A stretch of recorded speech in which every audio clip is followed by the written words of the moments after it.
morning. What a lovely morning it is for us this morning. Well, today, God has blessed us, woke us up, and we say, thank you, Lord. Let's use this day to your honor and to your glory. Today is also the first day of the week, and it's the call to gather together on the first day to worship Him in spirit and in truth. And for all that, we give glory and honor to God Almighty. Let us go to our Father in prayer. Dear Father in heaven, we are thankful this morning that you have blessed us with so many blessings. We cannot even recall them, but we know, Lord, it is by your doing that we are gathering here this morning. You've blessed us even with traveling mercies, that you have brought us here safely. Lord, thank you for the breath of life, which we will use to honor and praise your name and glorify, make it high and set it on, Lord, on the highest pedestal. Father in heaven, we are mindful this morning of those that so much their hearts burn to be with us this morning, but because of illness, they cannot be with us. And therefore, Lord, we pray for them at this time that you would stretch forth your hand of healing upon them. We pray for those that are suffering and still need medication, operations. And so, Lord, we pray that you would also be mindful of them this morning as they also are awaiting the results from tests and so forth, Lord. Let it work, Lord, to the good of your name. Heavenly Father, we are thankful for Sunday school here this morning, which we can also teach the young ones. Let us not be neglectful, Lord, in taking care of the small. Your own words to those who are of such belongs the kingdom of heaven. We are thankful, Lord, for the Bible study hour that we are attending this morning, and I pray, Lord, that as the word will go forth, the study, we will, Lord, learn, open our minds and our hearts so that it can, Lord, bear fruit and that we will be wiser at the end of it. Pray, Lord, for the forgiveness of our trespasses. We pray, Lord, for the service that will continue after the Bible study. We pray, Lord, for those that has prepared themselves to take the leading role. And so we, Lord, pray that you would also give them the necessary wisdom, because they know they're in your work, testifying of your love. Hear our prayer this morning in Jesus' name. Amen. We are in the book of Nehemiah. We're studying the book of Nehemiah. And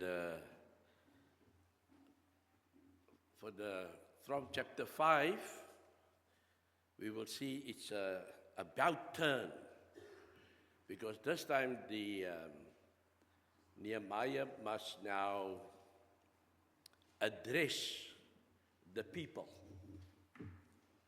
And we can see today this happened more than 2,000 years ago, maybe even the Lord was born on the 2,000 years ago, but this even happened before, maybe another 800 years before him, before the Lord was born.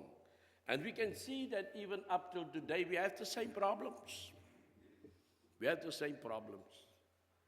I always remember that they read a paragraph some time ago, I think it was over the radio or so, and as the person, the narrator,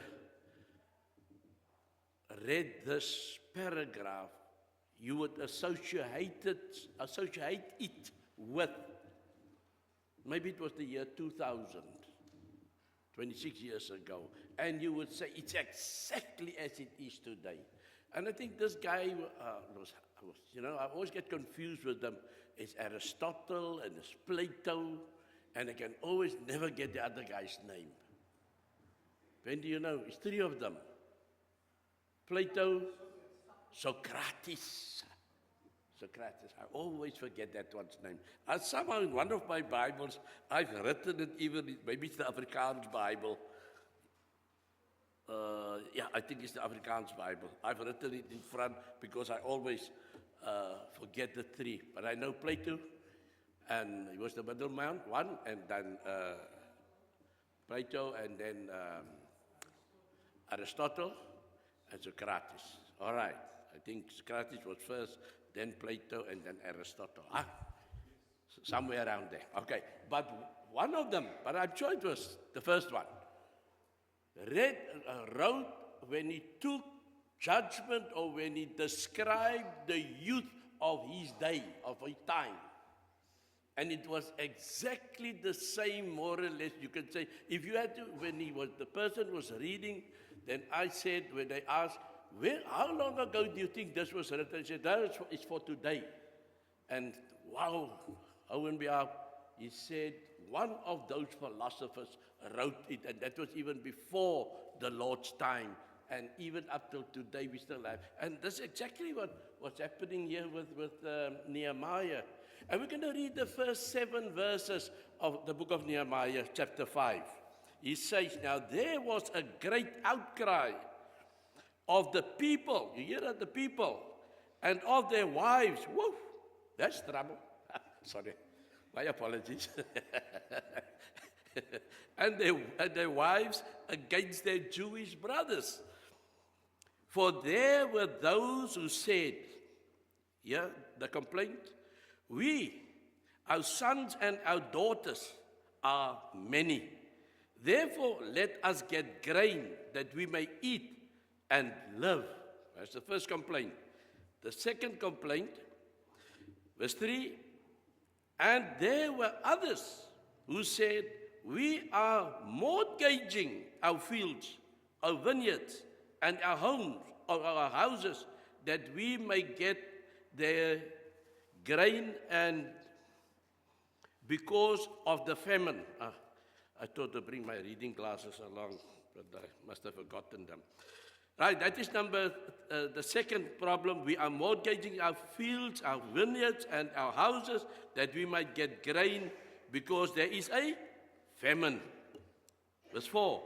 Also there were those who said, we have borrowed money for the king's tax on our fields and our vineyards. So they had to pay tax. Verse 5, and now our flesh is like the flesh of our brothers, our children like their children. Yet behold, we are forcing our sons and our daughters to be slaves. And some of our daughters are forced into bondage already. And we are helpless because our fields and vineyards belong to others. Then I was very angry. That is now Nehemiah. Then I was very angry when I had heard their outcry and these words. Verse 7, and I consulted with myself and contended with the nobles and the rulers, and said to them, you are exacting usury, each from his brother. Therefore, I held a great assembly against them. Right, he's going to address this problem that's there amongst them. So we have here the people standing up, and as it said, it was a great outcry. That means they couldn't take it any longer. They need to raise their voice. And because the matter was serious, I mean, hunger do press you or cause you to cry out. Hunger pains are there, then, and these seem to be like it's every family that had the same. Others was worse than, like verses 2 says, we, our sons and our daughters, are many. Therefore, let us get grain that we may eat and live. Point is there, these are households. And the people, maybe it's the parents, that are concerned about their young ones. Our sons and our daughters, they need food. And we see in the second complaint, and there were others which said, we are mortgaging our fields. So there was a time that it was good with them so they can afford maybe a house. And our fields, our vineyards and our houses, that we might get grain, because of they went to take out loans on their fixed property. And now they need to pay this back, but the fields are not delivering. Because, verses 2, there is a famine, or actually verses 3, there is a famine. And verses 4 says, also there were those who said, we have borrowed money for the king's tax on our fields and our vineyards. So remember, they are still under the Persian Empire. And the Persian king wants his income. And so there is a heavy strain on the people. They have a burden to carry.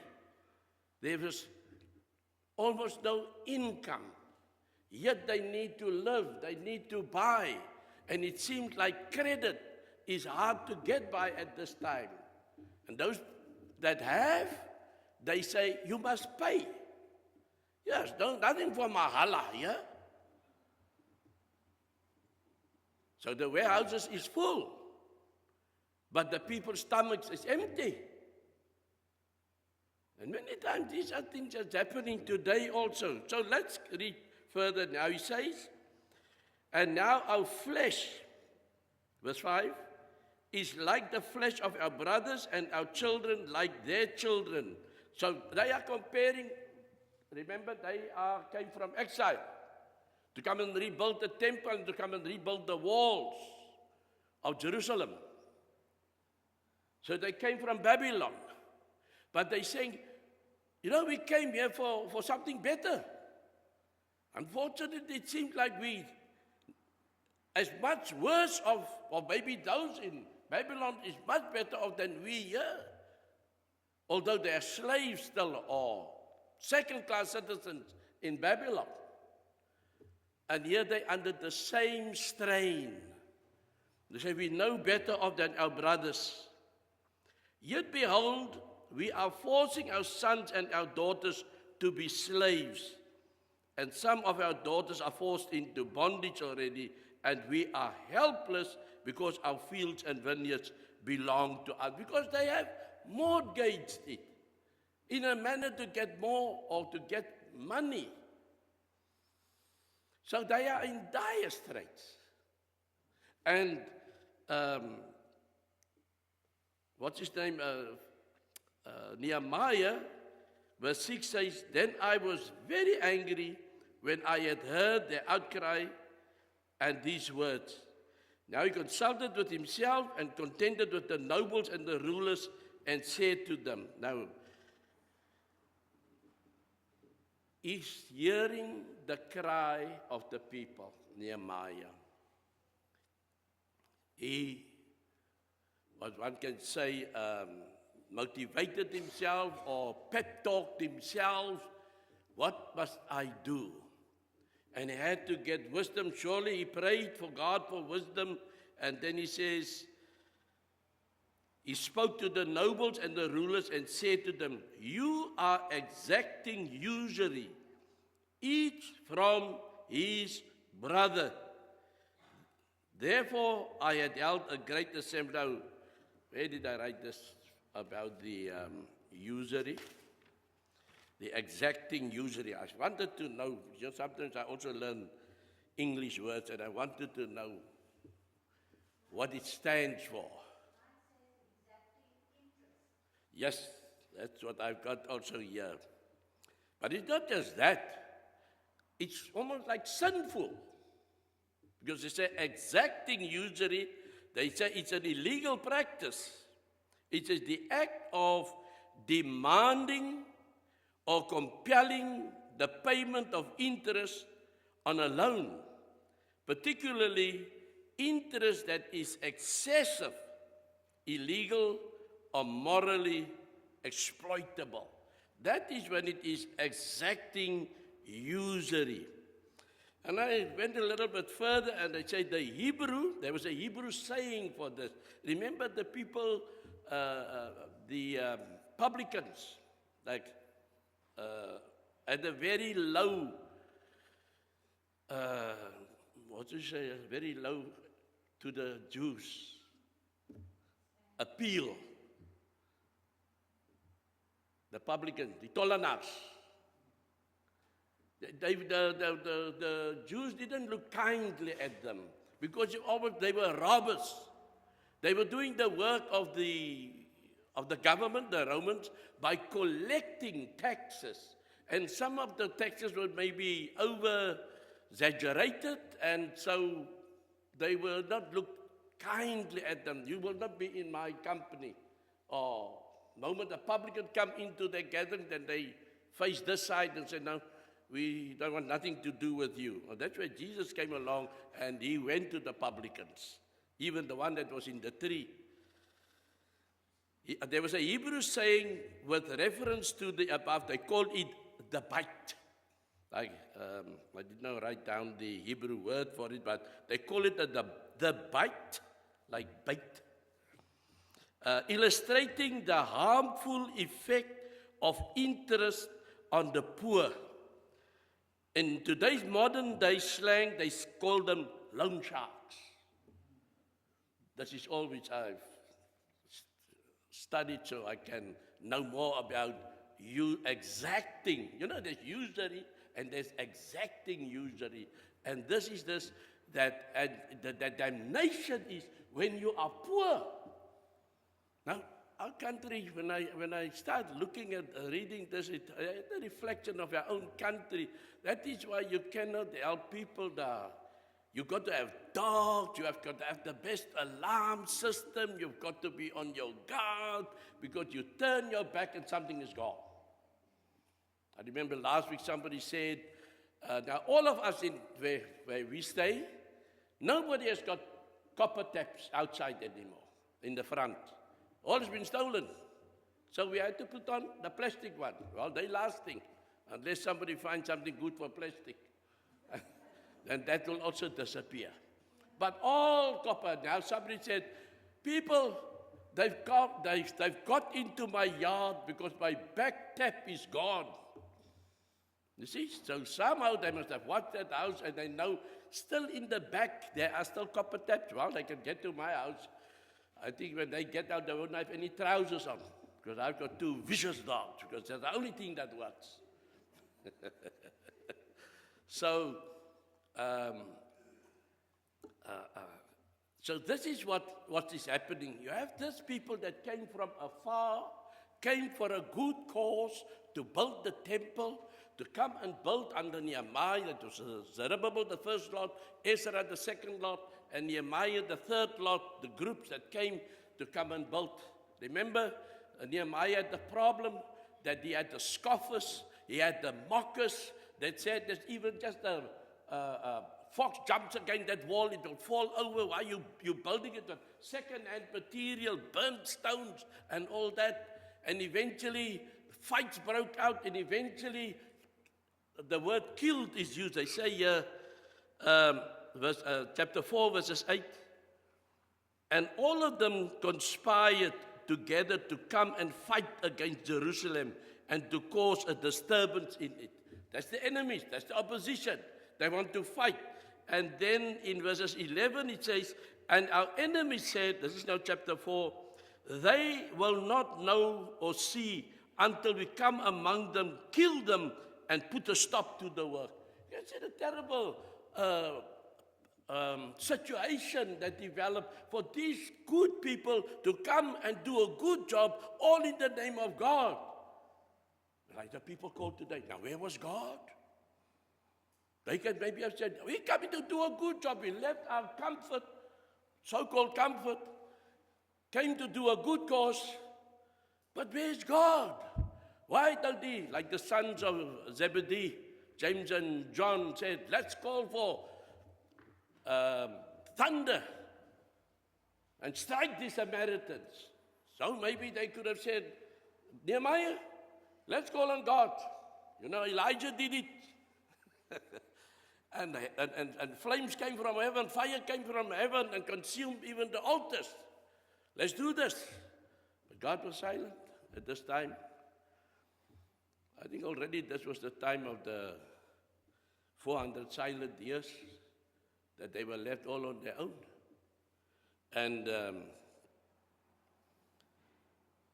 they had this ordeal that not only is life unbearable, but they had to fight. Not just the hunger, but they had to fight the people. They had to fight the nobles. And why are they called nobles? It says here,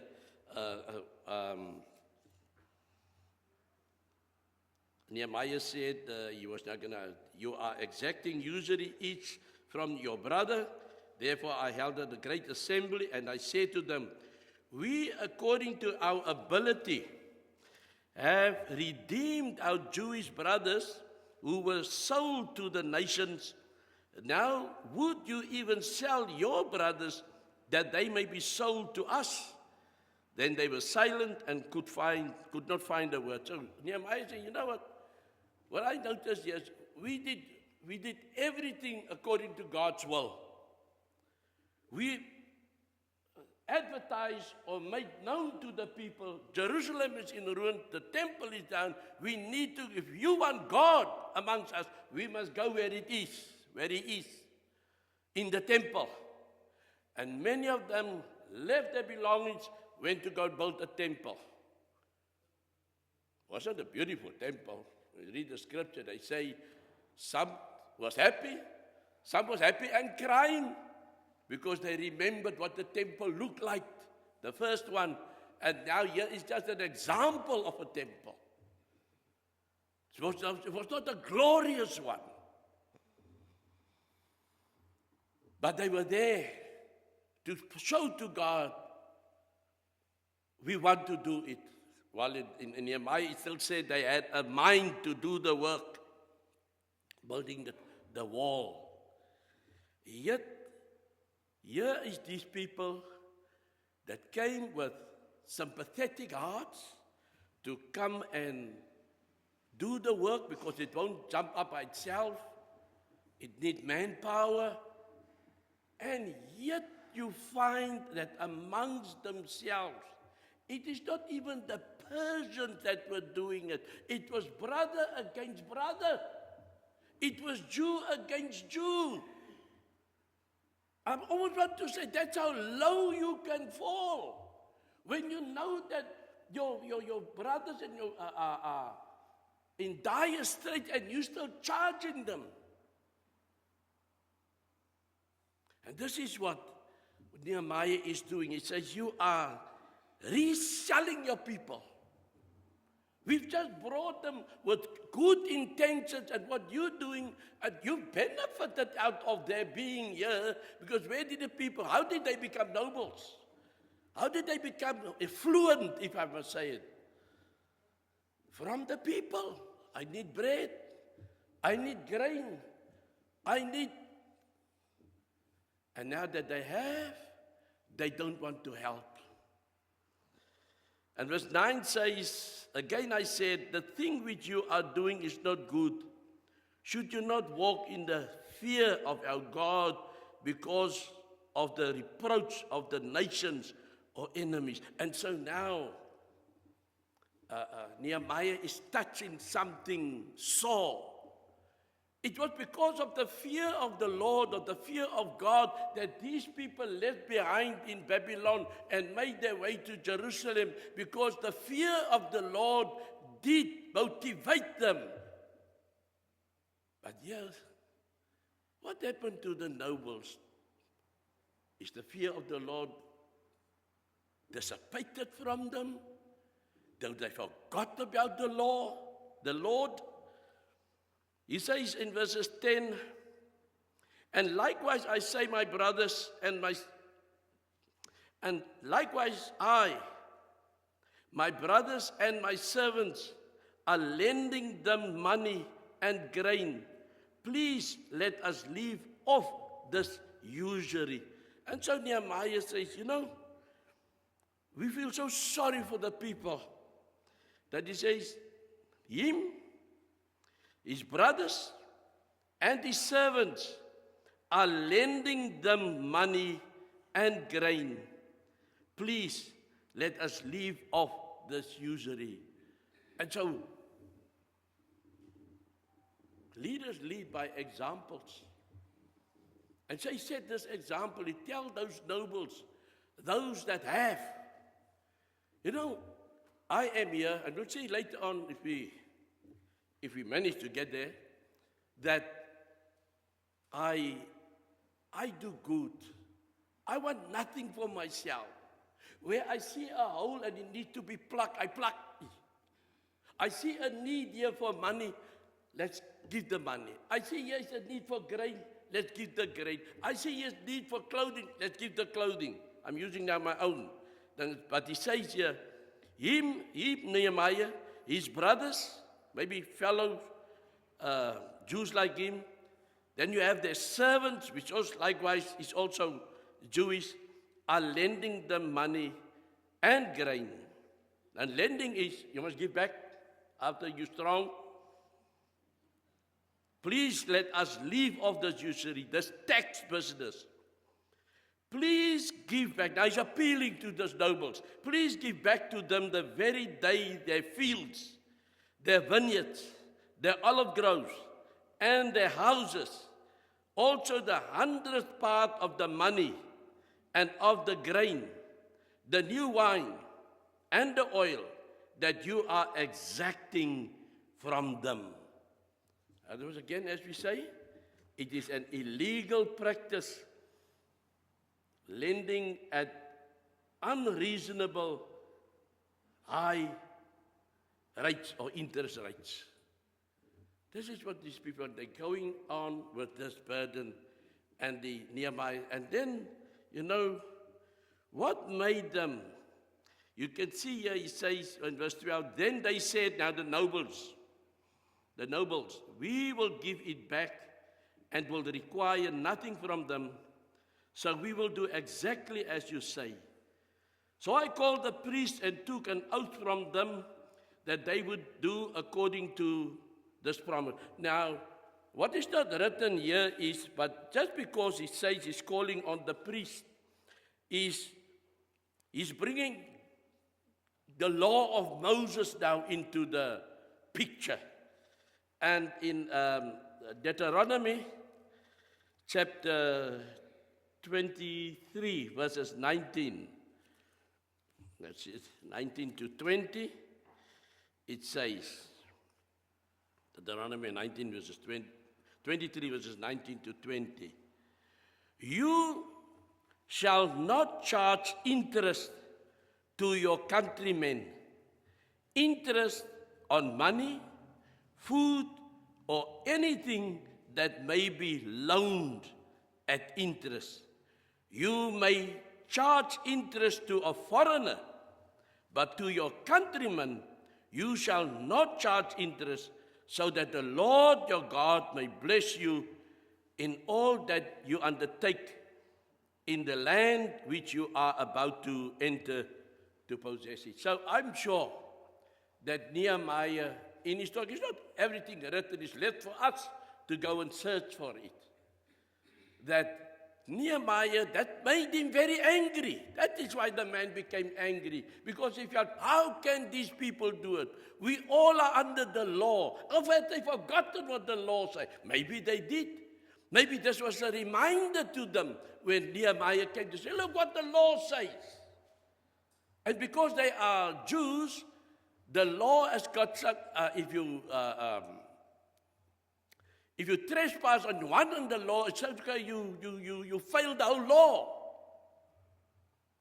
And so this must have hit sore in their heart when he went maybe to Deuteronomy 20, well, they didn't have 23, but he called on these words that were written for, you shall not charge your brother, not interest. If you lend 100 rand, give him the 100 rand. He must just give 100 rand back, not 150 rand. That's loan sharks. But it's not for Leviticus. Let's go to Leviticus 25. More verses than one is better. Then we have proof that this was not sucked out of the thumb. Leviticus 25, verses 35 to 40. 25, verse 35 to 40. He says,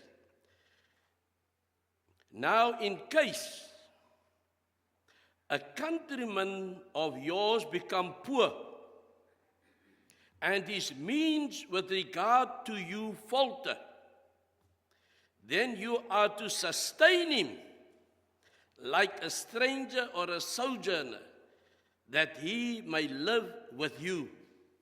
Do not take usurious interest from him, but revere your God," fear God, "that your countryman may live with you. You shall not give him your You shall not give him your silver at interest, nor your food for gain.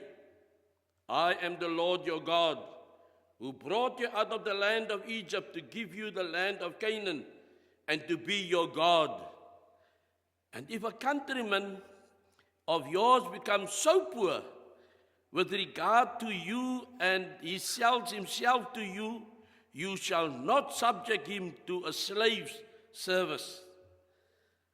Verse 40, "He shall be with you as a hired man, as if he were a sojourner. He shall serve with you until the year of Jubilee." These were instructions. So I'm sure when Nehemiah addressed, he said he called a great gathering, so that they all can be there. He's not going to speak to one man alone. He's going to speak to everybody, those that have and those that don't have, all on the carpet, so that the poor can hear what the law says, so that the rich can hear, or the nobles can hear what the law says. And how, if you are a nobleman, how do you look your poor brother in the face when you hear what the law says? So Nehemiah went to the law. Exodus chapter 22, third part which we can read to sustain our argument. 22 verses 25 to 27. "If you lend money to my people, to the poor among you, you are not to act as a creditor to him. You shall not charge him interest. If you ever take your neighbor's cloak as a pledge, you are to return it to him before the sun sets. For that is his only covering. It is his cloak for his body. What else shall he sleep in?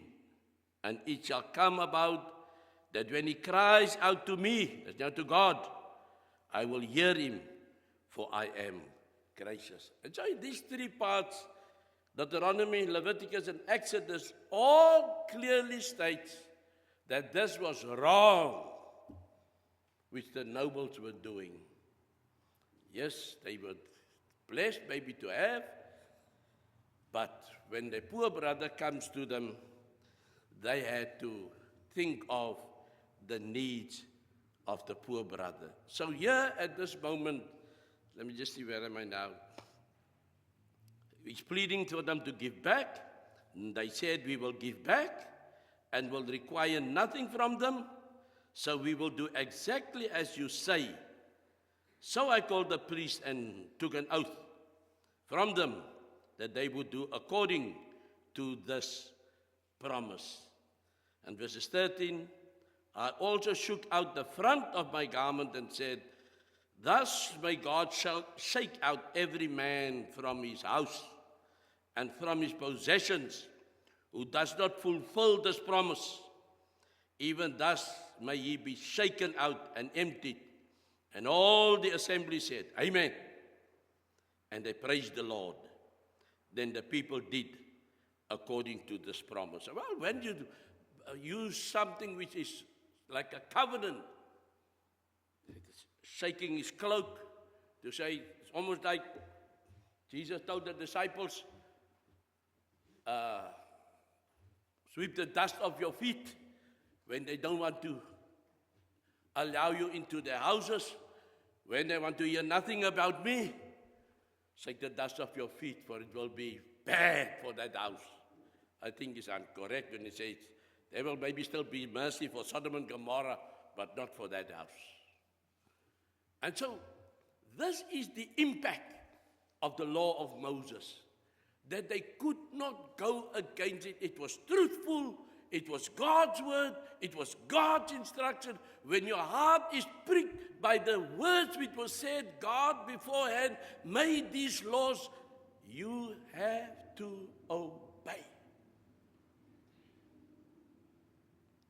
Otherwise, you will pay the price. And so this morning, let us just be mindful